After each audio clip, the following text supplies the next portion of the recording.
You're listening to the What's Happening podcast with Gary Watts. Good morning. I'm here with Corbin Scholz, who is an organic farmer, has a farm down by Kelowna, right? Yes. So we're here to talk about whatever you want to talk about. City High Soccer, too. Great. You're the coach, right? But let's talk about how you got started, maybe where you went to school if you want to get involved in that, and then talk about pre-med. And I'll let you go with that. But I think it's important to know your background. Mm-hmm. And then we're going to dive into organic farming. Lovely. How's that sound? Sounds great. Yeah. So I grew up in Iowa City. I went to City High. After graduation,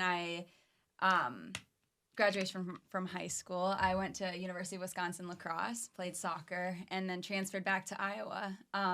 I graduated from the University of Iowa on the pre-med track. I got a Bachelor of Science in Human Physiology. How does that help you today? Have that background, human physiology. Yeah, so what is that? What's that mean for a novice here? Right, yeah. So human body, function of the human body, cellular level, macro level, basically getting the basics down so that when you head to med school as the next step, you're pretty ready to go. So with that, did you get into nutrition? We did, okay. Yeah. So actually the class that really changed my idea of the medical system was called medical sociology. And it was the first class I took that it wasn't just on a cellular level. So it talked about the overarching medical system. It talked about big pharma. It talked about waiting room times. It talked about marginalized communities and how they're taken care of less. It talked about health insurance. It talked about elderly care, everything along those lines, but in a way that a normal person could understand, and not talking about, atherosclerosis and things like that you kind of have to learn about gradually. Mm-hmm. This class opened my eyes to all of the problems within our medical system that I just didn't feel like I fit into. I didn't want to prescribe pills for problems that could be prevented. It just seemed really corrupt to me, and I wanted to do something that could help folks in a more preventative way than just every patient coming in prescribing pills. And let's talk about prevention, and let's talk about COVID. Great. That's absolutely crazy topic. But I remember when that went on, I was looking outside my office. And I said, look at all the people on the trail. Mm-hmm. Look at all the people on their bikes. Mm-hmm. Look at how cool it is people are out for a walk. And I think it was like a wake-up call for all of us to go, you know what? Go do something. Stay in shape. Watch what you eat. And I think, not that that's, going to stop all of it, but I think COVID was mainly based for older folks like me, after 65 or whatever. But also I think a lot of it had to do with your weight and how you take care of yourself. Mm-hmm. Would you agree? I would agree. And unfortunately and fortunately for me, my farm business exploded during COVID in a really, really incredible way. How so? People were more worried about how many people were touching their food, how good their food is for them, and they're seeing grocery store shelves just go more and more empty. And so local food kind of expanded so much during that time that we were so excited, we thought that this would be the foundation of change moving forward for the local food system. And in some way it maybe has, but a lot of people have gone back to their normal ways after COVID kind of tapered off, I had way more customers. I probably had maybe like a 90% increase in customers. Really? There was more demand than supply. Yeah, I couldn't keep up. That's fantastic. Yeah. In a way, a horrible sickness, but hey, yeah. Well, that's neat. Let's go back to med school. So you're looking at med school. I'm looking at med school. You're looking at symptoms. Well, what causes this?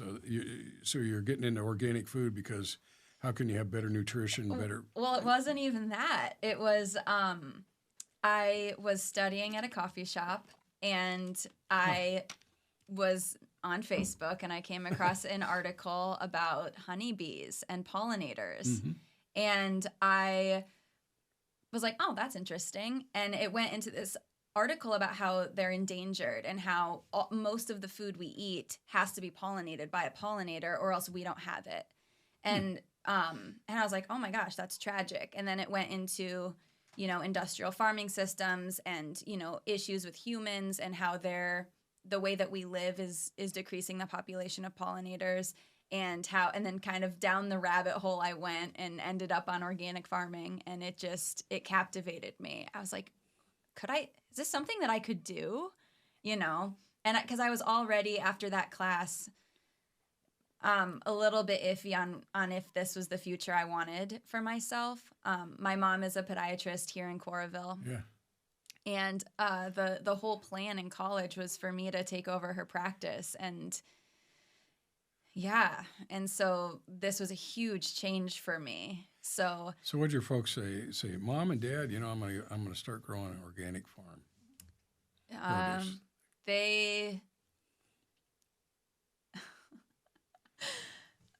It was tragic, I think. Well, how are you going to make a living? You know, right, like all that supported stuff. You know, you grow up and you don't.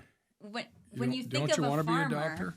Right. When you think of a farmer, you don't think of people like me. Right. No, people don't look like. You know, when you ask a kid to draw what a farmer looks like, Right. it's overalls and a pitchfork, and maybe there's a pig in the background. And so my parents were really confused. They're like, "How are you going to make it work? Living is really expensive. Mm-hmm. All this stuff. Like, we don't have land. I didn't come from a family with land." Mm-hmm. And so they were surprised, very supportive. And That's good. after I graduated from University of Iowa, I moved to Colorado, where I drove the ski bus for a while in Summit County. And then I moved to Hawaii, where I worked on a succulent nursery. Where at? Maui. Maui. Yeah, and Kula. Did you go to Lahaina? Mm-hmm. Yep, Caught on I've been to fire. Lahaina. Yeah, Kula sad. was also on fire. Really horrible. But and then I found an organic farming program through a nonprofit on Whidbey Island in Washington State. Yeah, that's where my daughter got married. Oh, really? Whidbey Island. Yeah. So I went and I lived on Whidbey Island for a year, it's and that's where I beautiful. learned how to farm. Really? Farming 101, the basics.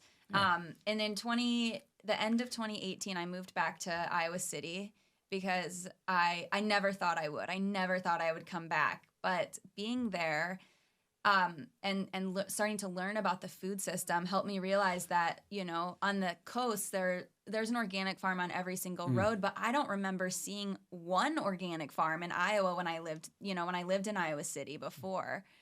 And so, you know, learning more about the exploitation and the environmental degradation within the food system, I said, well, maybe I should go back and do this for the community that has given me so much growing up. So I moved back here in 2019 or end of 2018, and in 2019 was my first season farming. So I started Rainbow Roots Farm in January of 2019. You planted artichokes, right? Not yet. Not yet. Not yet. I didn't figure out artichokes until a little bit later. Yeah.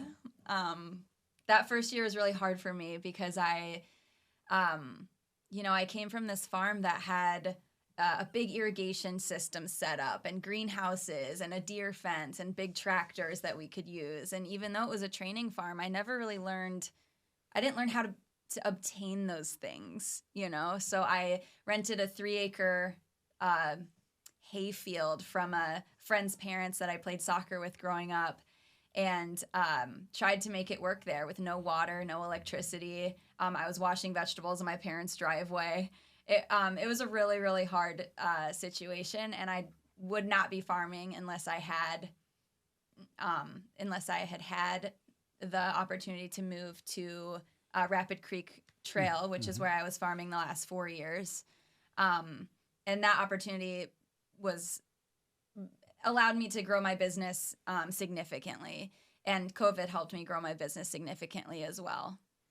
So what are you growing? Let's talk about what. Yeah, let's talk about I the grow food. about 130 different varieties of vegetables. Really? Yeah, and we We market through a CSA, which stands for Community Supported Agriculture. It's basically like a membership or subscription to the farm. You pay at the beginning of the season, and then you pick up a bag of vegetables every week for the entire growing season. It's kind of like a co-op. Yeah. Okay. Yeah, and so with that model, you're sharing the risk of farming with the farmer. So, the derecho could come through and flatten your tomato crop, but the farmer still gets that money that was at the beginning of the season. And instead of tomatoes in your box, you would be getting more cucumbers or more eggplant, more of other things to fill in that gap. So you wouldn't be losing money and I wouldn't be losing money, but it saves, if we didn't have that system in place, then, losing a whole crop of tomatoes would be tragic. I can't imagine. I can't name 100 vegetables. I can maybe 10, maybe. Right. What are the different ones? Can you Well, roll so through you'll some? have, for example, like summer squash is a general Right. umbrella term, and then you have zucchini under it, summer squash, like patty pans, all these different ones that reside under that umbrella of summer squash. So it's not like, there's like big differences between the varieties, but we try to grow as many different varieties as we can, because that helps with crop rotation, with keeping diseases and pests down.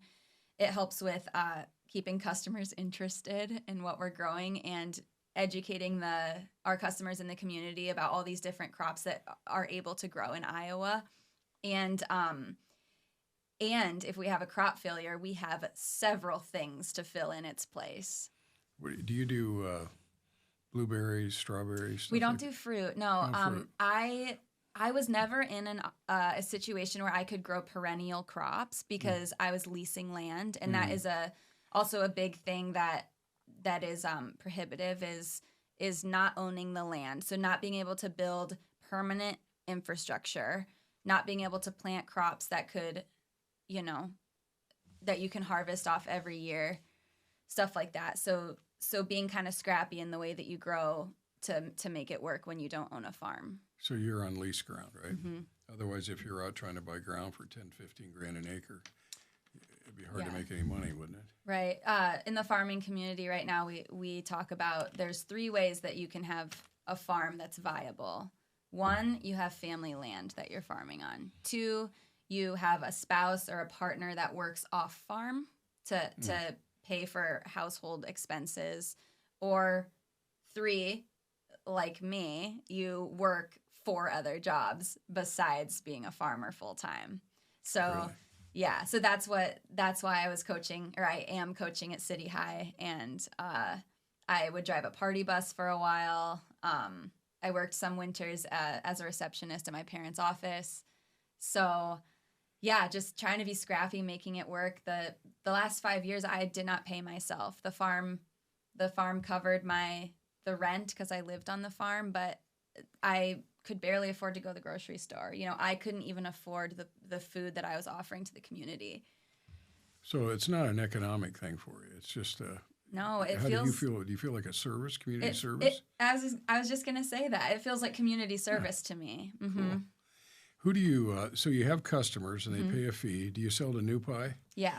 You Yep. do. So We sell to all 3 New Pie co-op locations: Basta, Get Fresh, some restaurants, other restaurants.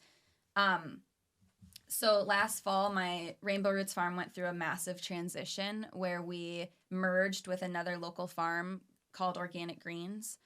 And that farm runs a food hub, a for-profit food hub, which aggregates, markets, and distributes food from other local producers. And he had James Nisley, he has like a big microgreen operation. And so Rainbow Roots Farm moved down to Organic Greens, and we rebranded as Camp Creek Organic Produce. And so now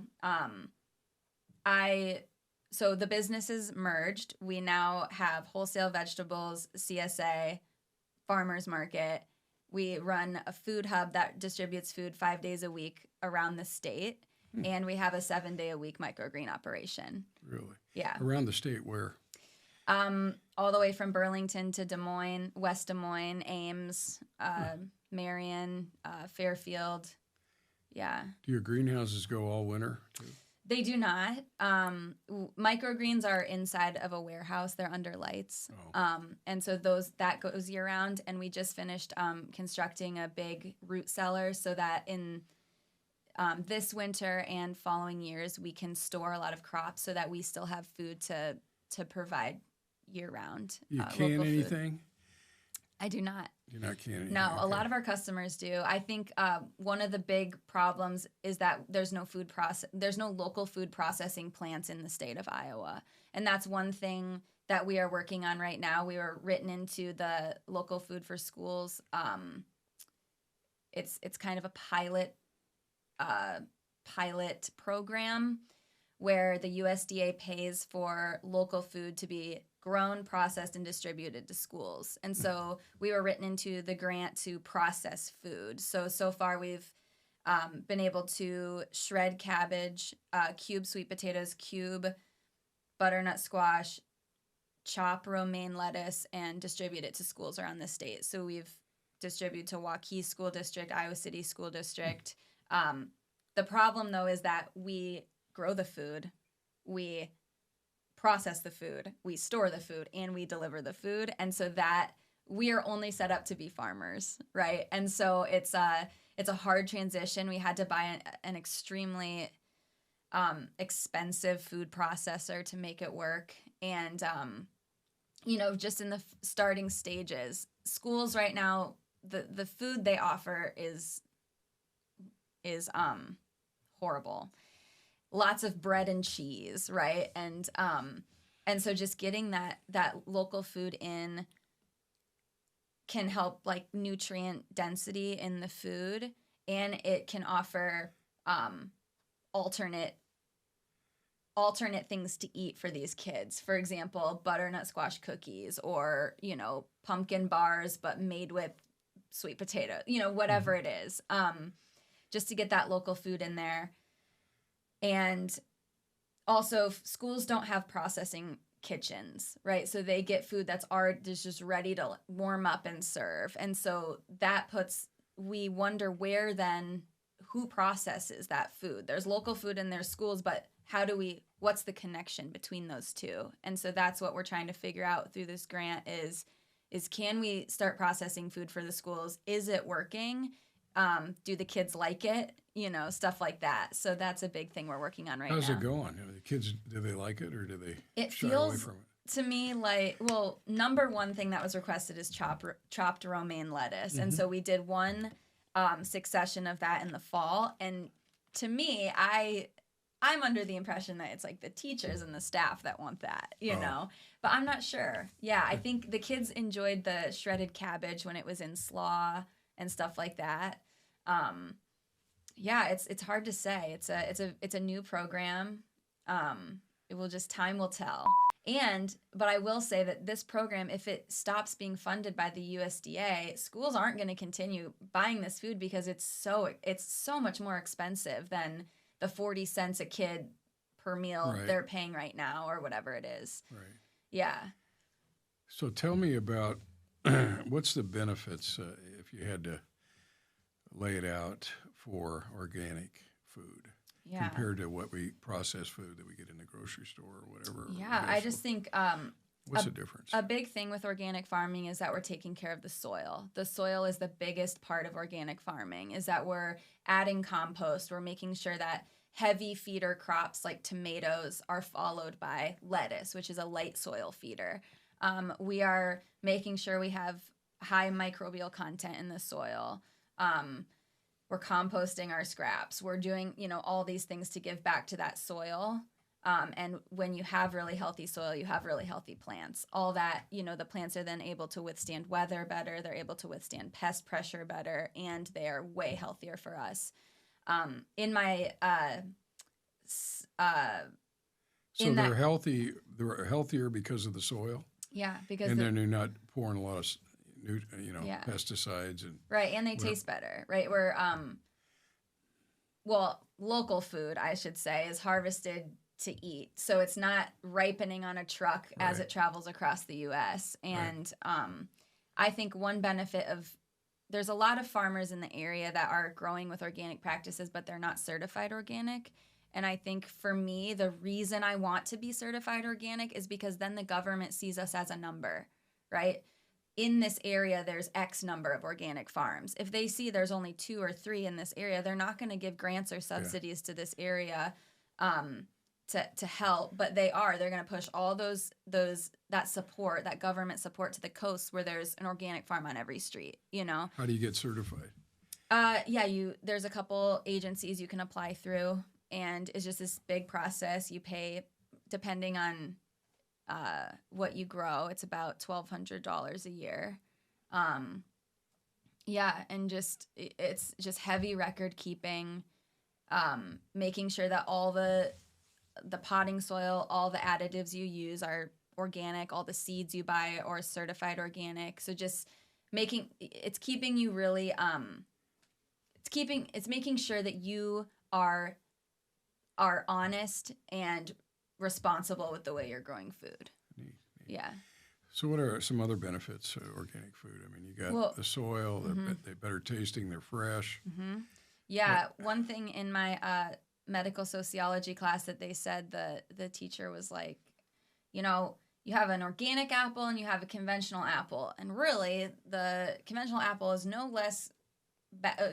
worse for you than the organic apple. And I sat back in my chair and I was like, could that even be right?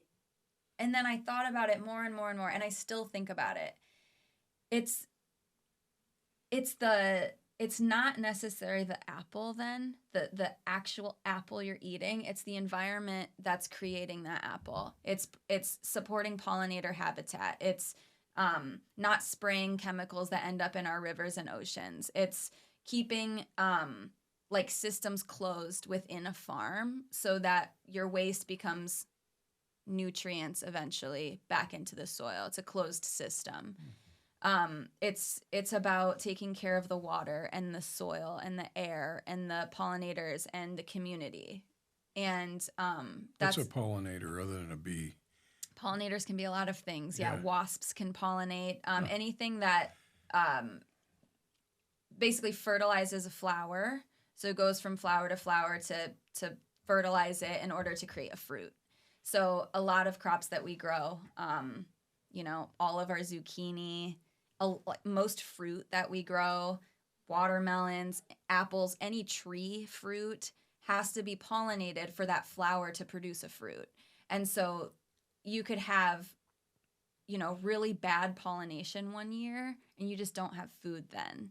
And so pollinators are key factor of farming, conventional or organic. And the way you keep pollinators around is by creating habitat for them and by not spraying things that kill them on the crops.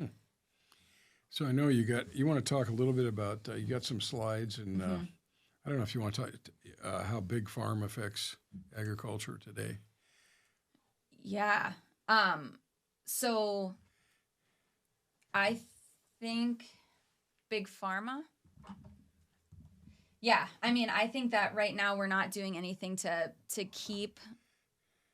prevent people from being sick. We are not, we're not making regulations around spraying for conventional farming. We're not subsidizing healthy food. We are basically doing nothing to make sure that to prevent people from getting sick. And so that is a huge reason why farmers like me we farm for 10 years and we burn out. And we farm for 10 years and we burn out because there's not that support. We're all struggling to make it work while we're feeding the community and taking care of the environment. And there's also that lack of education around why it's so important to eat local food, why it's so important to eat organic food. Also an issue is that it's not affordable. People, I know that I'm growing food for the middle to upper class, and that is horrifying for me because I would not fall in that structure, in that hierarchy, and so there's a lot of things that local farmers do to bridge that gap. We donate a ton of food. We always plan to have extra food. We donate it to pantries. A lot of farmers give out free CSAs to lower income, and some farms have, pay what you can CSA, which, the people of higher incomes can then subsidize the people who can't pay as much. I just think lack of education. Every time I go into a school to give a presentation, I always start out by saying, how many times a day do you need a farmer? It's 3 times. Every time you eat. Every time you eat. Yeah. When you wear clothes, cotton. When you drink beer, wine, anything like that, leather.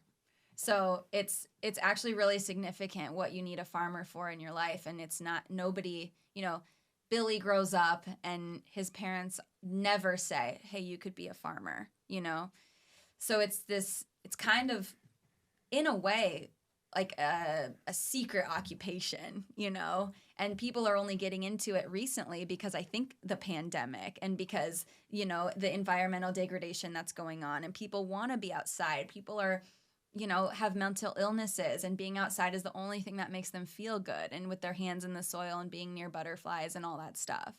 So I think right now, a lot of folks out of college are leaving what they studied, and they want to work on a farm. And so this is the first time I've seen that since moving back here is people want to be outside. People want to eat good food, It's a really incredible, it feels like a movement a little bit.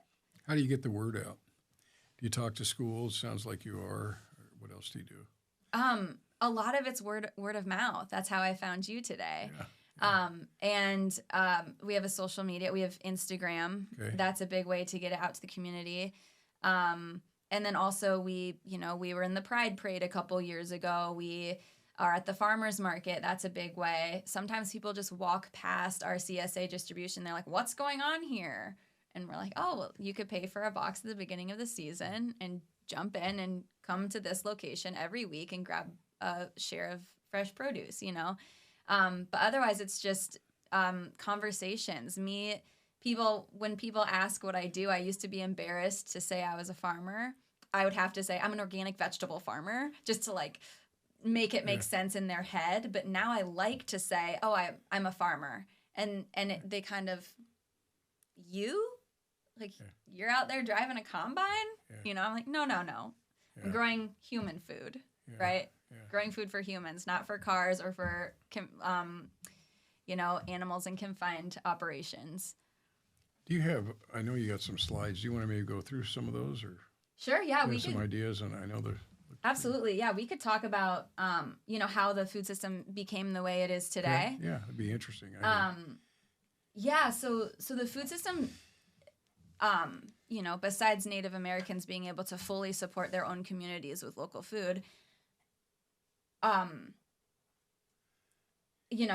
the colonizing of America, you had, folks sweeping through the U.S., murdering bison so that Native folks couldn't make tools or eat or have clothing or shelter. Wiping out communities of abundance, really, and people who knew the land and knew how to take care of the land. And you had, after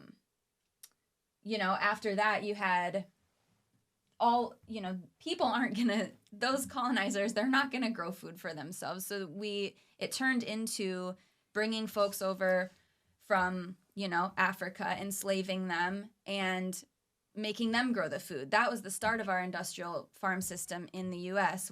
is slavery. And so within that is layers of exploitation. It never made sense, farming, because we never paid slaves to do that work. So as we grow the farm system, the food system in the U.S., there's always going to be a layer of exploitation within any level.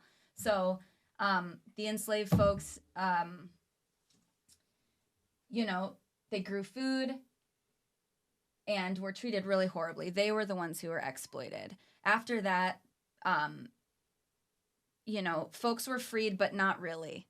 And a lot of land was eaten up by white folks, and they would do what's called crop sharing with, and a lot of people who wanted to rent land to to farm were people of really low income or those slaves that knew how to farm and wanted to grow food for their families. And so they would rent land by sharing a portion of the income they would receive from the crops.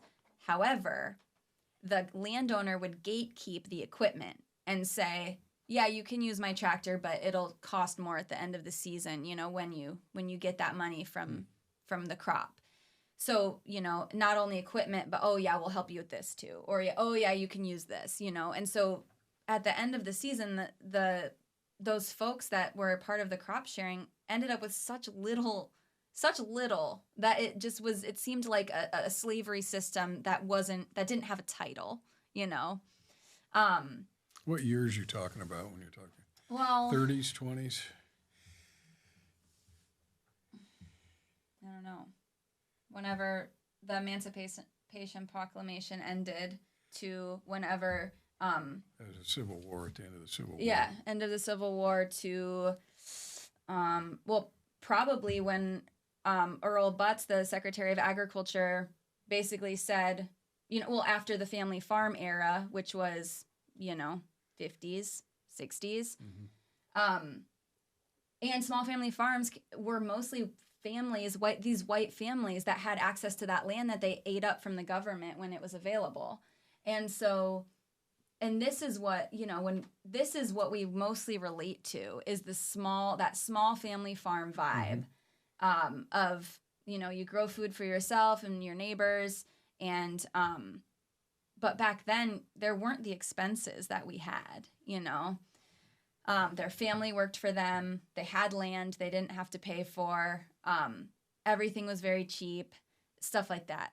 So then the Secretary of Agriculture, Butz, he came in and he said, industrial farming, fence row to fence row, get big or get out, right? And so that was the change of the dynamic of farming where, animals are in confined operations because it's about efficiency. It's about efficiency and it's about keeping costs very low and feeding as many people as we can. And so then if the animals are inside, we can have way more of them. So if there's way more animals, we need way more land to grow food for those animals.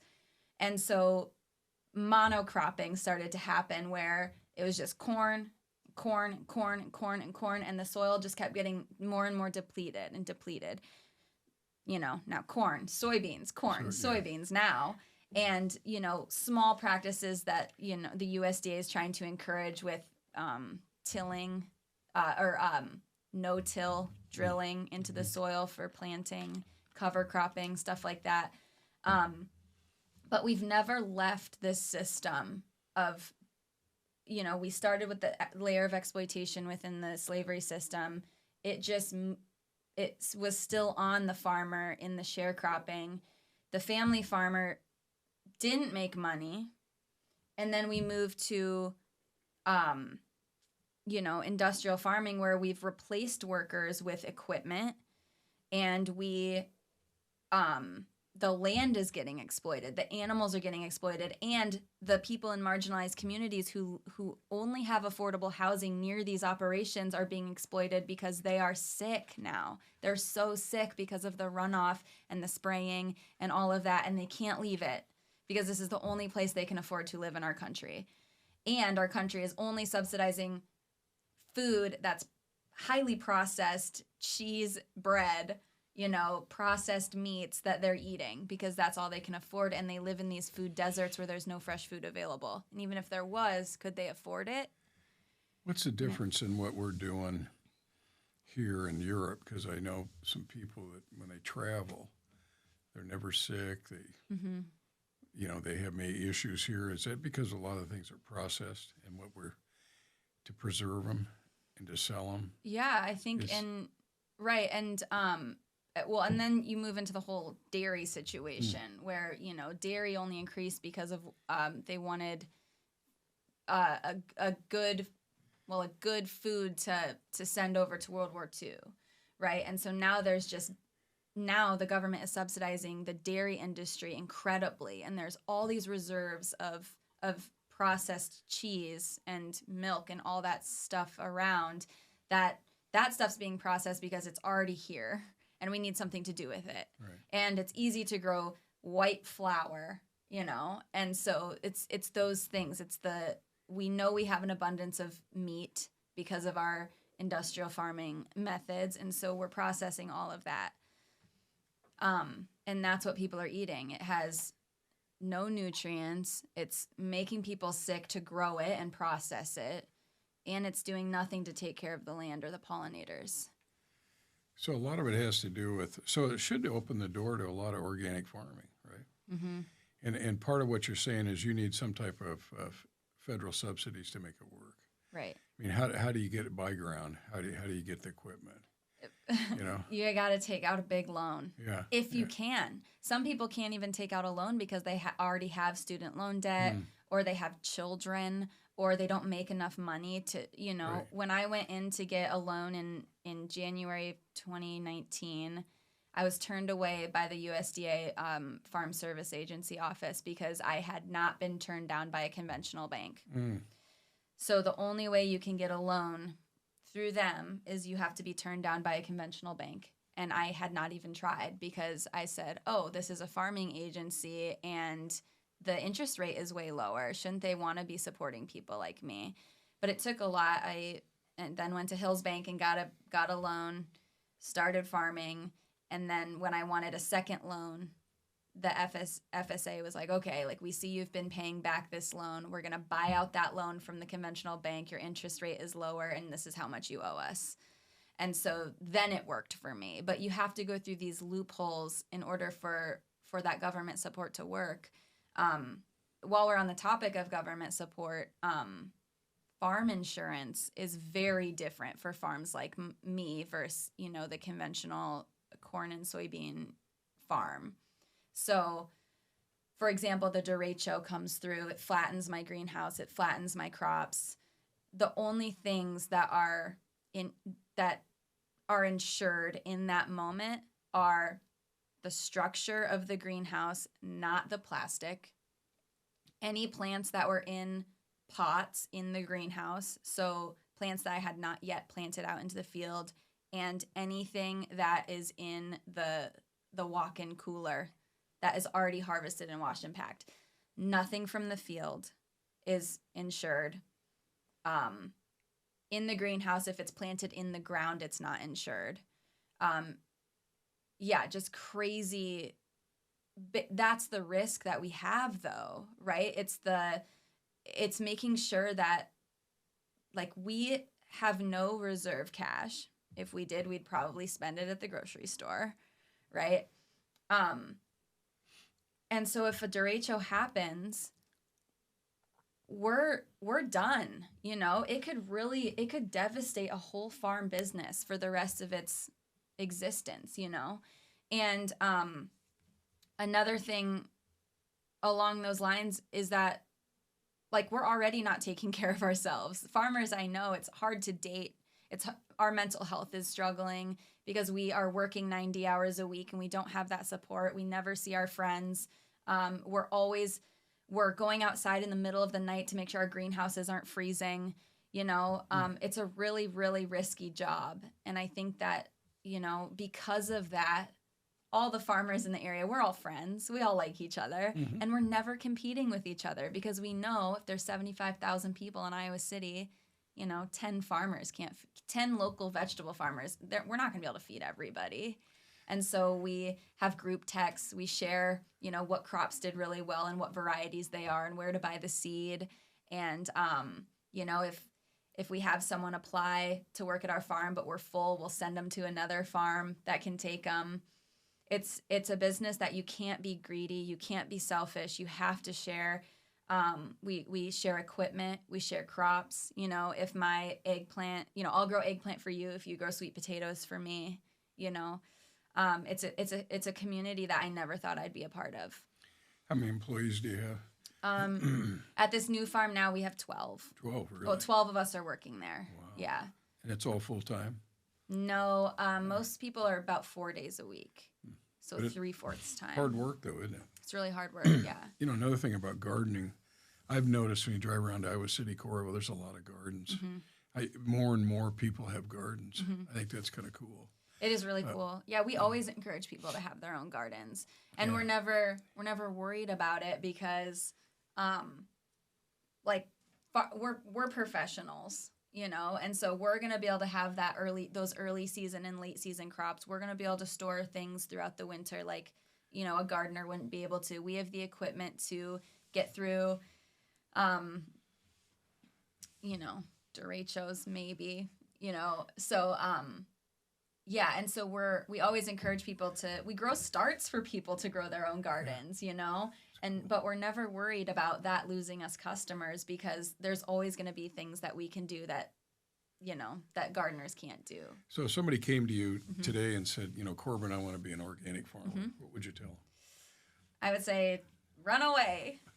No, I would encourage it. I think only under specific circumstances, though. I think I'd have to have a big talk with them about you're going to live under the poverty line. You're going to, you're going to love being outside every day, and it's the most rewarding job in the world, and you're going to be able to take a seed and create, a tomato that you watch a kid walking away eating at market. It's so rewarding, and you know that you're doing it in the most responsible way possible.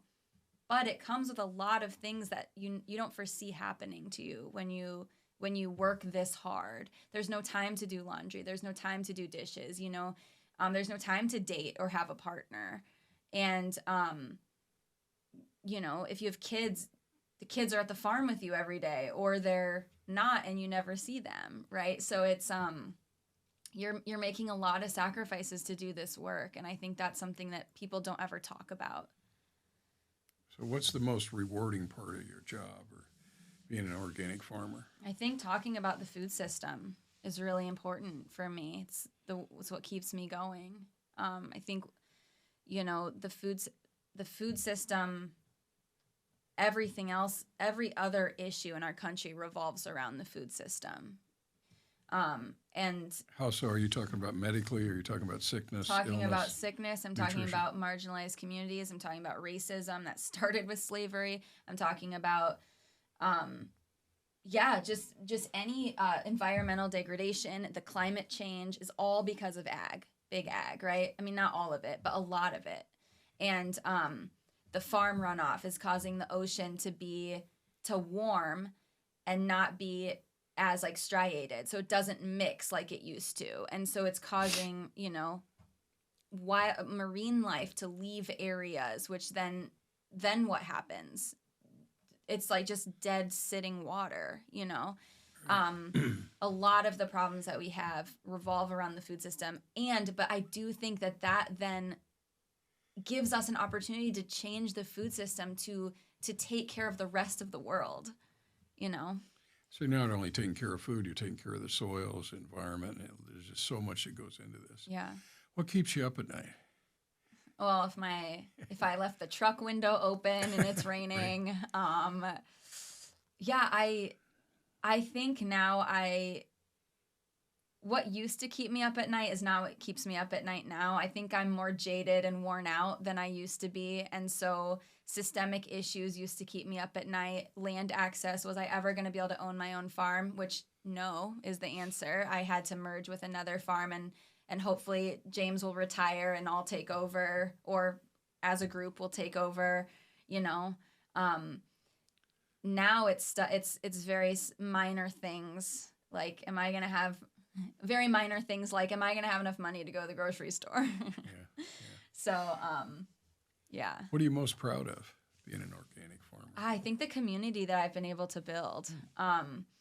I've met a lot of friends through this, and I've helped a lot of people out, and I've been helped out by a lot of people, and been able to have bonfires at the farm and have community out. It's just more people excited about buying produce from a young woman than going to get it at Hy-Vee, right. Just the atmosphere that I've been able to build around the farm, and that's been really rewarding. Well, I notice Iowa City Farmers Market's always packed, it seems like. Mm-hmm. Is it open now? It's not open. May 4th. May 4th. Okay, It's coming right up. Coming right up. So what else would you like to add before we wrap up here? This has been fun. Yeah. Just supporting local whenever you can. Mm-hmm. It doesn't even have to be organic. Just support local. Buy food that doesn't sit on a truck for a week before it gets to you. Right. You would be surprised at how much Iowa has to offer. You know, there's dried beans, there's flour, there's things that are produced, meat, honey, eggs, dairy, any produce, you know, clothing that's made local, coffee that's roasted locally. There's cleaning products that are made from plants that are local. You know, there's so many things that you can get locally, and just like encouraging the community to support each other by keeping that money within our community. And that goes a really, really long way. Can you go down to Kelowna and buy things from your farm? Just go to the farm, or do you just mainly do farmers markets? Yeah, usually we just focus on farmers market. Farmers market, the CSA pickups. Our CSA pickups are now in Cedar Rapids, Iowa City, Fairfield, and Kelowna. So you can find us kind of all over the place. We have a spring share, a summer share, and a fall share. And I'm pretty sure we're going to have a winter storage share as well, so to help people be eating local year-round. We sell to a lot of grocery stores that people can shop at, Natural Grocers, New Pie, Gateway Market in Des Moines, Wheatsfield in Ames, Everybody's in Fairfield. So a lot of Hy-Vees hold our microgreens. So yeah, just stopping at those stores helps us a lot as well. Great. Anything else you'd like to add here? I don't think so. This has been fun. It's been great. And Thank enlightening, you. too. There's Yeah. just a lot of things you've covered that I hadn't really thought about. And Right. that's what's amazing, to be able to talk to you about it. So Yeah, thanks for anyway, having me. I encourage everybody to start their own garden. Right. So anyway, Corbin, it's been great. Thanks a lot for coming on. Yeah, thank you. You bet.